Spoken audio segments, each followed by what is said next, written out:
Las noticias en contexto con Adela Coriad.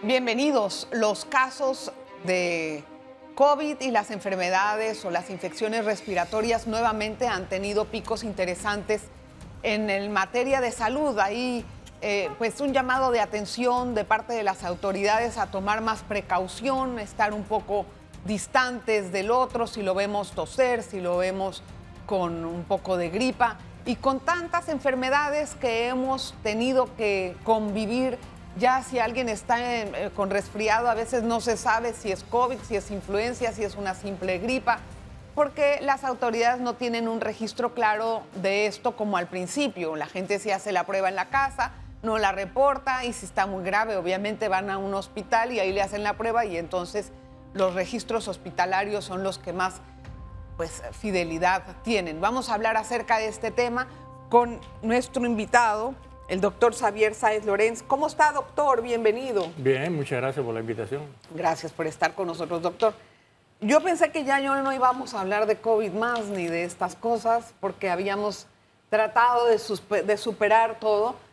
Yo sé que no estamos tan mal, pero los casos de COVID están en aumento. ¿Qué me puedo esperar?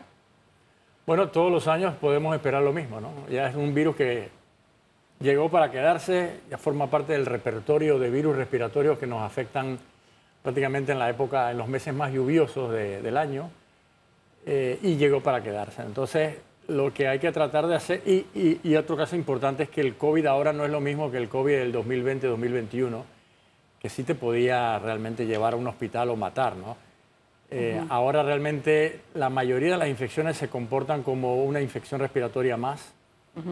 Y las personas que deberían tener más cuidado son las personas de riesgo, ¿no? Personas arriba de 65 años de edad, que tengan enfermedades concomitantes no bien controladas, diabetes, hipertensión, obesidad, asma, o que tengan algún cáncer o alguna inmunosupresión, ¿no? Esas son las personas que deberían tener más cuidado del virus del COVID actualmente, ¿no? Pero para el público en general, para el adulto joven, para el niño mayor, realmente es una infección respiratoria más, ¿no? Esa nueva variante que hay, dicen que es más contagiosa, ¿no?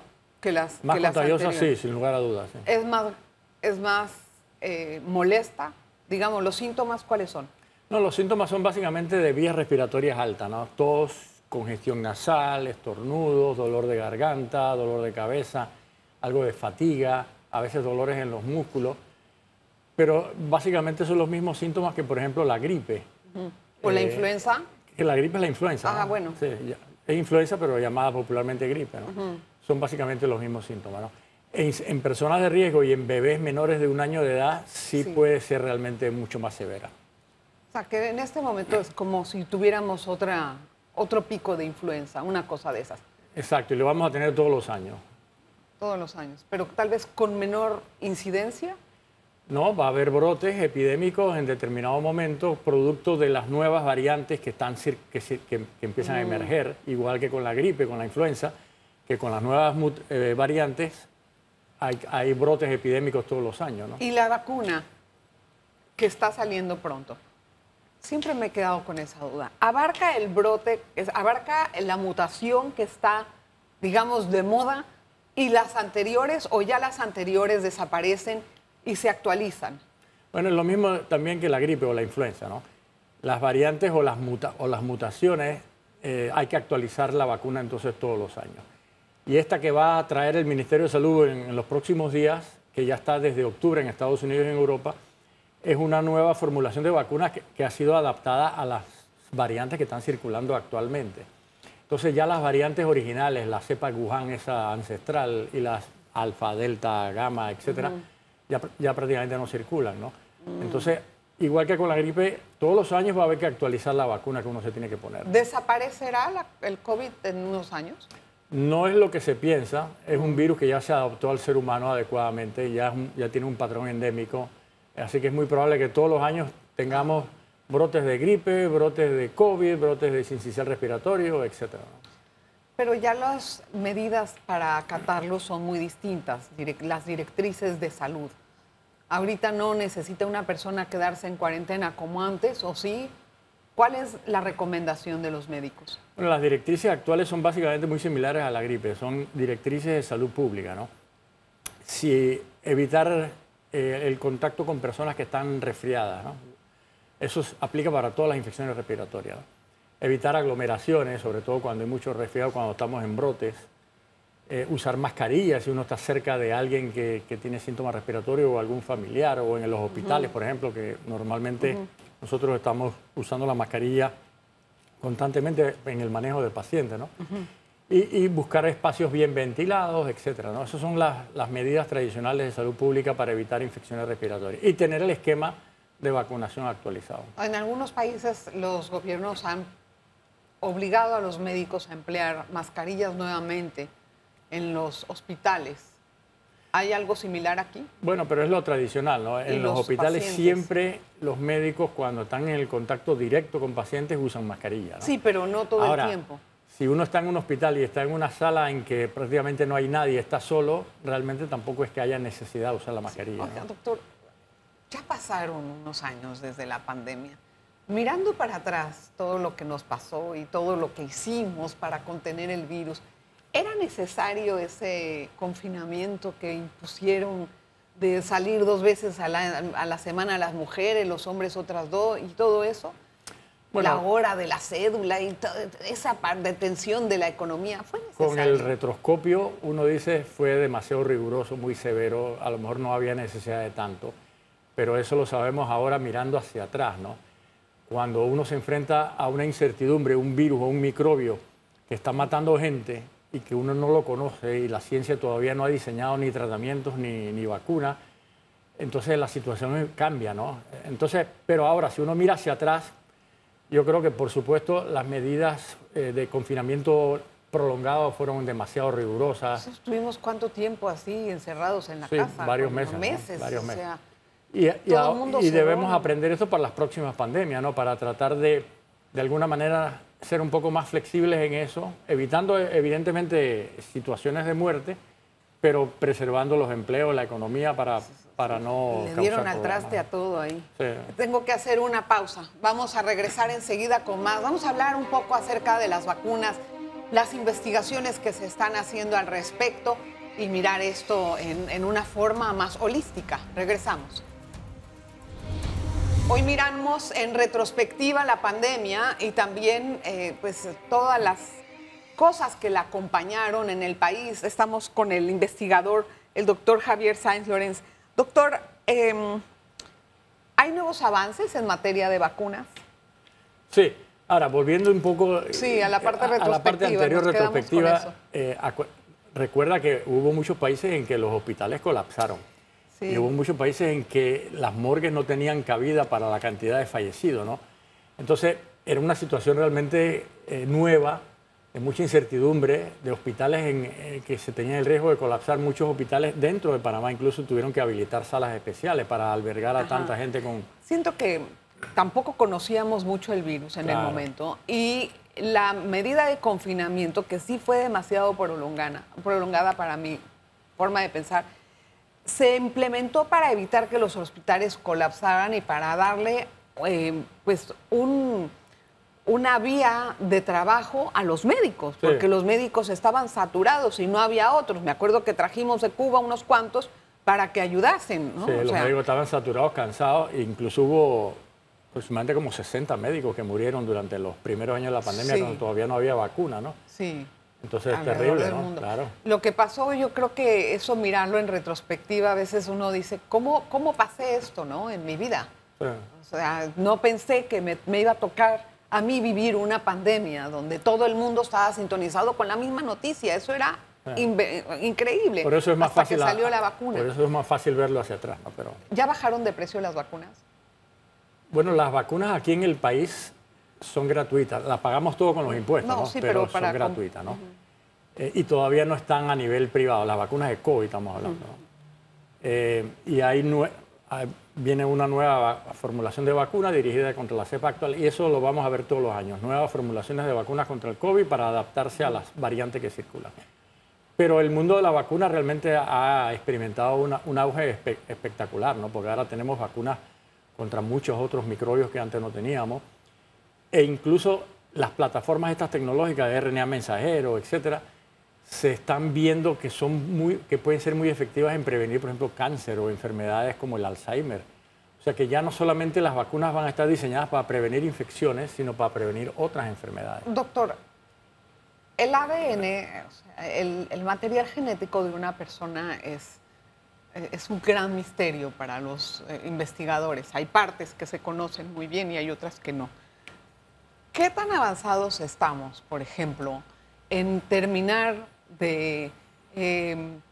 para evitar que avance enfermedades degenerativas como el Alzheimer o también las deficiencias renales en materia de ADN? Bueno, el genoma ya fue caracterizado, el genoma humano fue caracterizado, ya se conoce. Y a partir de la caracterización del genoma humano, realmente la evolución de la tecnología científica ha sido espectacular, ¿no? Claro, pero ahora conocemos no se sabe mucho más de genética, de inmunología que hace unos 20 o 30 años, ¿no? Y eso, incluso si tú lo ves con el COVID, tener una vacuna desarrollada y aprobada en un año es un logro espectacular de la ciencia, ¿no? Ojalá se hubiera tenido, por ejemplo, en la gripe en 1918, que mató a casi 100 millones de personas, porque seguramente pues, no habrían muerto tanto, ¿no? Pero bueno, es la ventaja de la tecnología, ¿no? O sea, no todo lo que dejó el COVID es perjudicial, no. o es malo, ¿no? Porque hay avances en medicina, ¿no? Y de hecho, gracias a la vacunación y a algunos otros avances en la medicina, la gente ahora ya no vive 30, 50 años, sino que la gente vive 80, 90 años, ¿no? Claro, gracias al aumento en la expectativa de vida, la gente vive más, pero también entonces ahora es vulnerable a enfermedades que a lo mejor antes no existían, ¿no? Alzheimer, Parkinson, porque son enfermedades que le dan al adulto mayor, ¿no? Entonces, en la medida en que eso surja, pues va a haber la investigación paralela para tratar de ver cómo se previenen esas enfermedades, ¿no? Pero yo con mi ADN puedo saber de lo que voy a padecer en un futuro. Bueno, todavía yo creo que la medicina esa personalizada, sabiendo, por ejemplo, el genoma de uno, todavía no está perfeccionada como para uno decir, tú tienes un gen y a lo mejor te va a dar una enfermedad a tal edad. Eso todavía realmente falta, ¿no? Pero ya sabiendo algunas particularidades genéticas, uno puede saber si una persona es vulnerable a determinado tipo de cáncer, por ejemplo, o a determinado problema de deficiencia inmunológica, etcétera, ¿no? Así que la ciencia avanza y en el futuro seguramente se podrá predecir muchas cosas, ¿no?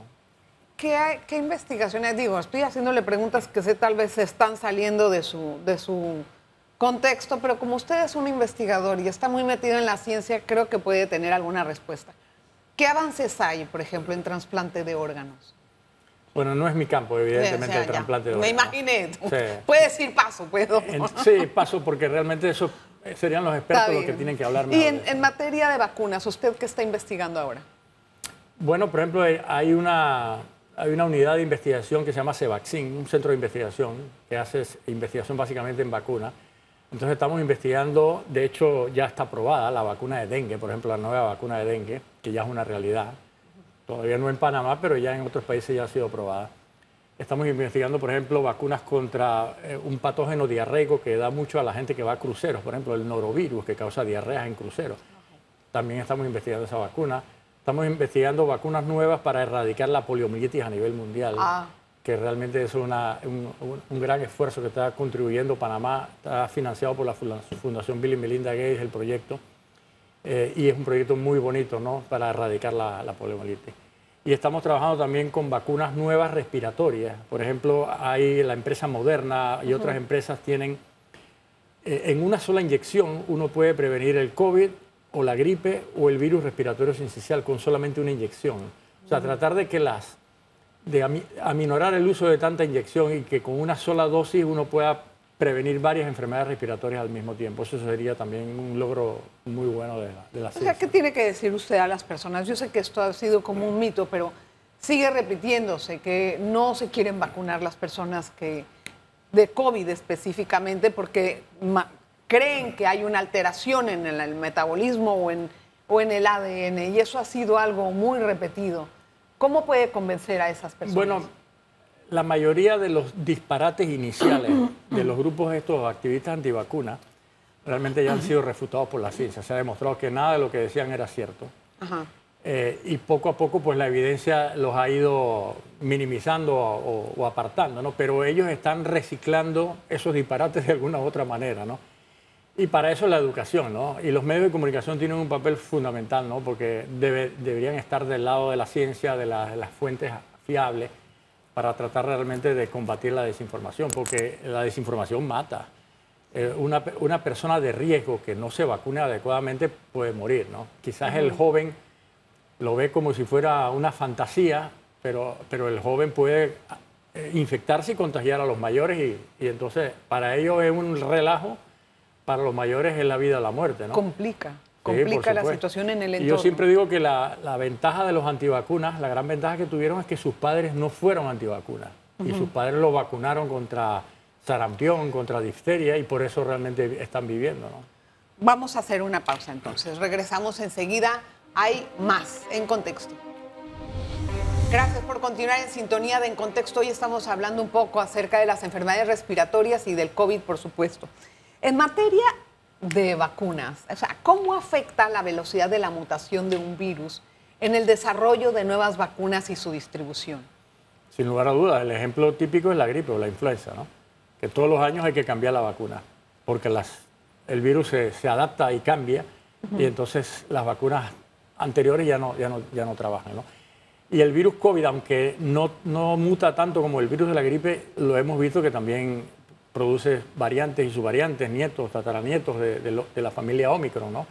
Así que la ciencia tiene que actualizar la vacuna para que cada año tengamos vacunas que realmente sirvan para prevenir las variantes que circulan. O sea, en un año, por ejemplo, ¿cuántas veces puede mutar el virus del COVID? No, puede haber mutaciones, miles de mutaciones pueden ocurrir en ¿Que un no año. las agarra la vacuna? O sea, ¿que las puede abacar o no? Pero como son mutaciones puntuales, la vacuna sigue sirviendo, ¿no? Porque no es que muta todo el virus. El virus es muy grande, ¿no? Tiene 31.000 pares de base, ¿no? Entonces puede haber una mutación en 2 o 3 pares de base que eso no afectan realmente la vacuna. Pero cuando se empiezan a acumular las mutaciones y ya son 60, 80, 100, sobre todo en la proteína de la espiga, que es la proteína más importante para la prevención con vacuna, entonces ahí sí hay que reformular la vacuna, ¿no? O sea que en un año es el tiempo prudente, usted dice, para poder sacar una nueva vacuna. Bueno, ¿no 6 meses? O... Lo que la ciencia cree es que va a ser una vacuna anual contra el COVID, igual que contra la gripe, ¿no? ¿Y cómo los esfuerzos de investigación a nivel global se coordinan realmente en este sentido o siempre existe la competencia de las casas farmacéuticas para todavía no llegar a ese paso? Bueno, hay que separar lo que es investigación de lo que es casa farmacéutica, ¿no? Las empresas farmacéuticas, ese es un negocio, ¿no? Ellos van a tener una vacuna y la van a tratar de promocionar. Son la gente que se dedica a la investigación y las autoridades de salud las que determinan si realmente esa vacuna sirve, si es segura, si es efectiva y si vale la pena introducirla o no y en qué edades, etcétera, ¿no? Así que yo creo que es importante separarlo, pero a nivel de investigación, de ciencia, sí hay una colaboración mundial y que se ha mejorado sustancialmente con la pandemia, ¿no? Hoy ya los científicos en todas partes del mundo se comunican entre sí, comparten sus investigaciones, sus avances. Entonces realmente ya la gente que está dedicada a la ciencia está bien enterada de las cosas, ¿no? Independientemente que una casa farmacéutica diga que esta vacuna hay que aplicarla o no, es la ciencia y la autoridad de salud la que tiene que determinar si eso es así, ¿no? ¿Y qué consideraciones éticas especiales existen en las investigaciones que se hacen para las vacunas? Bueno, para que una vacuna sea investigada tiene que haber un grupo de investigación experto que se dedica a la investigación en vacunas. Y usualmente estos investigadores no tienen nada que ver con la empresa que patrocina el estudio, ¿no? Son independientes, ¿no? Y hay realmente unas regulaciones éticas extraordinarias. De hecho, cualquier proyecto de investigación de vacunas que quiera ser ejecutado aquí en Panamá tiene que tener la aprobación del Ministerio de Salud y la aprobación de un comité de ética que analiza los beneficios versus los riesgos, ¿no? Y además, por ejemplo, para que una vacuna se autorice y que pueda entrar a la venta, tiene que pasar por toda la rigurosidad de la FDA, de la EMA, y eso realmente buscan que no haya fraude, que no haya falsedades y que las cosas se hayan hecho de la mejor manera, ¿no? Y cuando eso pasa, el investigador ¿Vende esa receta a la farmacéutica o cómo No. llega de ahí a la farmacéutica? No, el investigador es independiente, el investigador no vende ni promociona no, pero nada. ¿cómo llega esa fórmula a la farmacéutica y al final Bueno, qué gana el investigador? Lo que pasa es que cada empresa farmacéutica tiene investigadores científicos dentro de la empresa, que son pagados por la empresa para mejorar e innovar. Pero me acaba de decir que la para investigación... hacer los estudios de investigación, ahí sí no participan los investigadores de las empresas, sino los investigadores independientes, que no tienen ninguna relación con la empresa. Bueno, ¿qué ganan los investigadores independientes? Bueno, que avance la ciencia, prestigio, currículum, incentivos monetarios, o sea, hay una gran gama de beneficios, ¿no? ¿Y esos incentivos monetarios se los pagan la farmacéutica? Depende, ¿no? Hay en algunos países o en algunos centros de investigación sí puede haber un grant de la empresa farmacéutica. En otro, por ejemplo, hay una unidad de investigación, un centro de investigación que es patrocinado por una farmacéutica o por fundaciones filantrópicas o por instituciones científicas, y ese centro de investigación contrata investigadores aparte. O sea que el investigador no recibe realmente dinero directamente de una empresa, sino por su participación como investigador en centros. Por lo general, las casas farmacéuticas, me dice usted que tienen un equipo de investigación. ¿Qué tan eficaz es ese equipo de investigación versus los independientes? Bueno, es que los investigadores independientes lo que hacen es los estudios de investigación. O sea, reclutan a las personas, a los voluntarios que van a participar. Ah, ya entiendo. Pero eso no lo hace la casa. Pero los investigadores no hacen eso. Los investigadores de la empresa realmente trabajan para diseñar nuevos productos, ¿no? Bueno, eso es interesante, esa situación. Volviendo ya al tema de lo que nos está pasando ahora, doctor. La recomendación entonces es, si tengo COVID, ¿me quedo en la casa todavía? ¿Hay un tiempo establecido o simplemente puedo seguir haciendo la vida normal? Bueno, yo creo que es importante, igual que con la gripe, si uno tiene tos, estornudo, tiene síntomas respiratorios, trata de quedarte en tu casa para que pase el periodo ese contagioso, no contagies a los demás, no vayas al trabajo porque realmente puedes contagiar a los demás, ¿no? Si los síntomas son leves, entonces uno pudiera trabajar, pero estando aislado de los demás, ¿no? Y utilizando mascarillas idealmente, ¿no? ¿Cuándo va a empezar ahorita la vacunación nuevamente? ¿Y la vacunación va a ser nada más para personas de alto riesgo o para todos? Inicialmente va a ser para personas de riesgo, porque son los grupos prioritarios, los que pueden ir al hospital o morir. Y además porque hay desabastecimiento de la vacuna a nivel mundial. Todos los países están en lista de espera. Panamá es uno de los primeros países que va a adquirir la nueva vacuna en Latinoamérica, ¿no? Entonces, me imagino que el Ministerio de Salud lo que va a hacer es, bueno, los primeros van a ser grupos prioritarios, grupos de riesgo. Y después, una vez que se vacunen los grupos prioritarios y lleguen más dosis, entonces va a empezar a diseminar un poco la vacunación. O sea que todavía entonces me quedo tranquila, no me vacuno de nada. No, por ahora no, porque esperar a que llegue la vacuna, llegue la vacuna, señor. ¿Y cómo cuándo sería eso para el resto? El ministerio dice que en los próximos días ya debe estar en el país, ¿no? Pero eso es para los de alto riesgo. Pero ellos tienen que definir cuáles van a ser las prioridades, exacto. Ah, bueno, vamos a esperar a que llegue la vacuna, entonces. En esas estamos. Ay, doctor, ojalá que ya no veamos más pandemias de esas, doctor, porque la verdad que sí. Estábamos muy preocupados todos. Gracias por venir, ¿eh? No, al contrario, a la orden siempre. Me encanta la charla científica de investigación. Muy amable, doctora. Gracias a usted por estar con nosotros. Espero que haya sido de mucha ayuda el programa. Nos vemos la próxima. Las noticias en contexto con Adela Coriad.